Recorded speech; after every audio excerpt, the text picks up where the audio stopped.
Good morning, students. This is the fourth module of your chapter Elasticity of Demand and Supply. In the last module, we had done the percentage method. Very briefly, I discussed the percentage method of measuring elasticity of demand. Today, we are going to deal with the topic factors that affect price elasticity of demand, or in other words, the determinants of price elasticity of demand.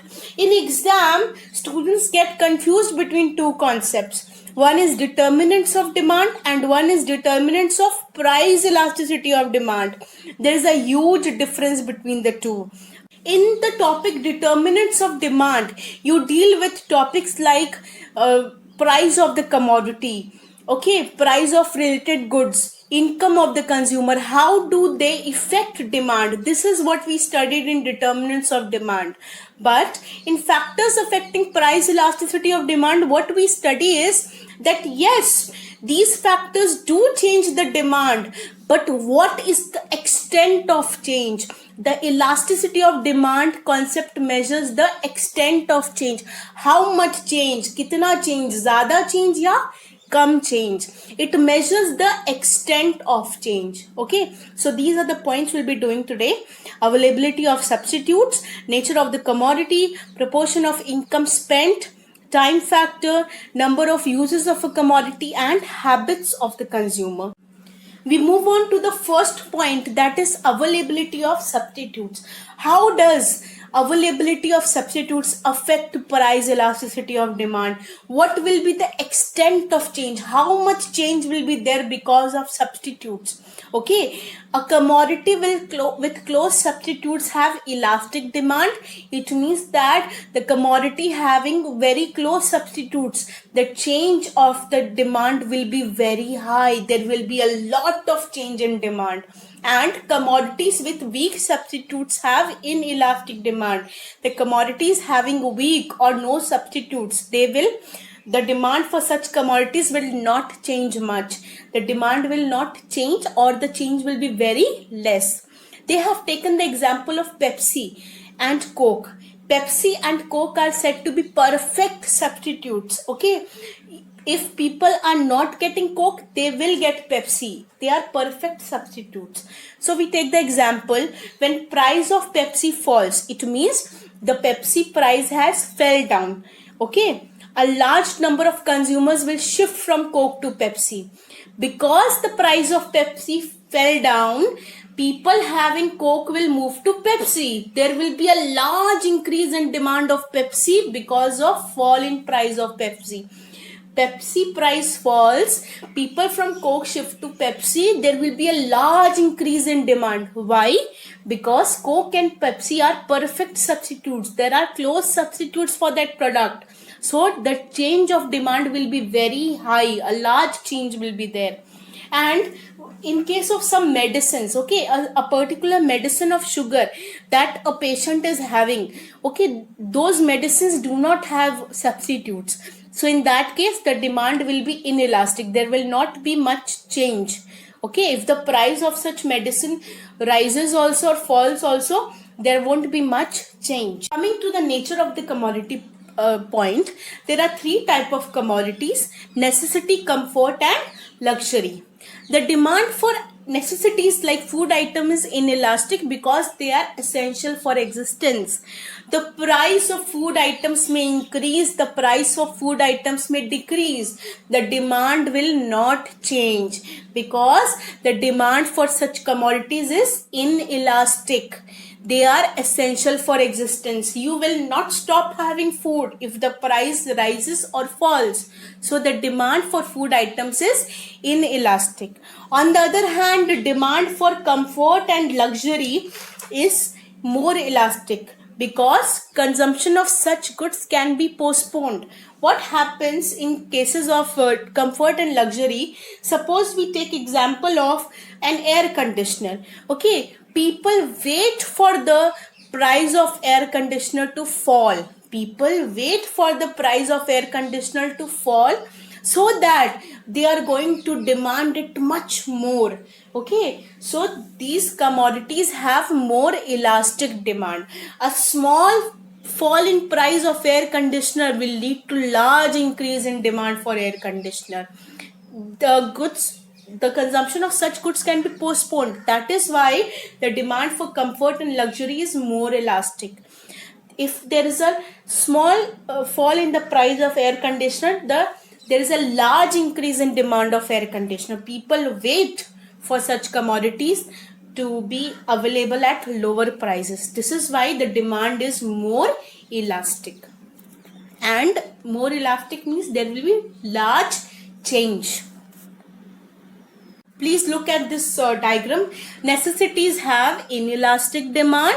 It means there won't be much change. Comfort and luxury have elastic demand. Means there will be large change.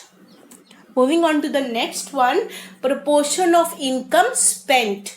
Okay, demand for commodities like soap, matchboxes, salt. In this commodities, there is a very small proportion of income that is spent on such commodities. Okay, so the demand is inelastic. The demand won't change much, because if the price of soap increases a bit or decreases a bit, the consumption of soap or the usage of soap will remain the same. In the same manner is the case of salt, right? Salt also, if the price falls or if the price increases, the demand won't change much. There will be very less change in demand. So the demand is inelastic. Why? Because people spend a very small proportion of income on such goods. Okay, and in case of commodities like furniture or clothes, the demand is elastic because consumers spends a large proportion of income. They wait for the price of clothes or the furniture to fall, so that there will be huge increase in demand for such commodities. Okay, they wait because this furniture, clothes, or any luxury items, these acquire a lot of proportion of money income. Okay, so for such commodities, consumers wait that when the price will fall, we will increase the consumption too much.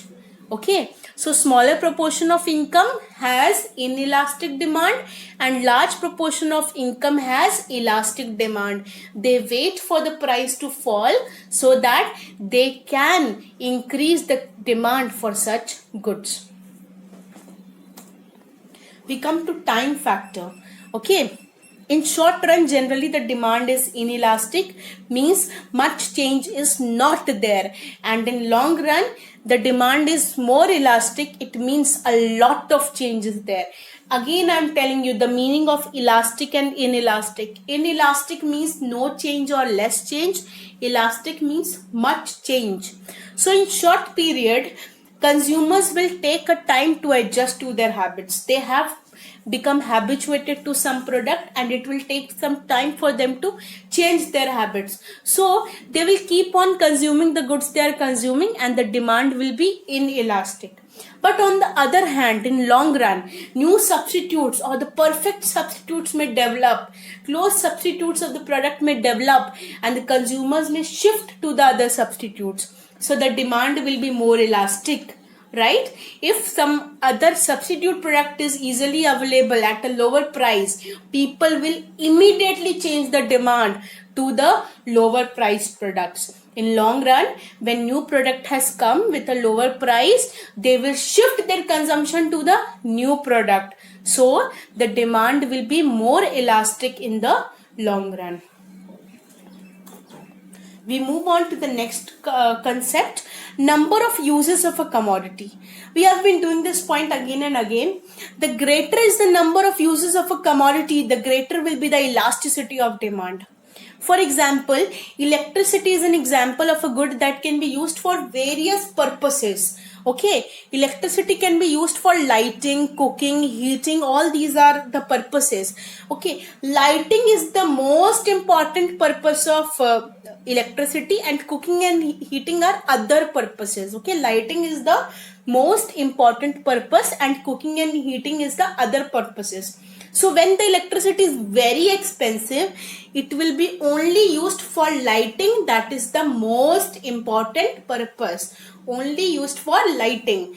But when the price of electricity will fall, okay, when the price of electricity will fall, it will be used for less important purposes like cooking and heating also. Okay, when the price falls, the demand will change very dynamically. Why? Because when the price falls of the electricity, it will be used for less important purposes and the demand will be more elastic. Price of electricity falls, demand increases immensely, so it is more elastic. Demand will be more elastic. It means there is huge increase in demand due to fall in price of electricity. Now, moving on to the point, habits of the consumer. Okay, now we take the example here.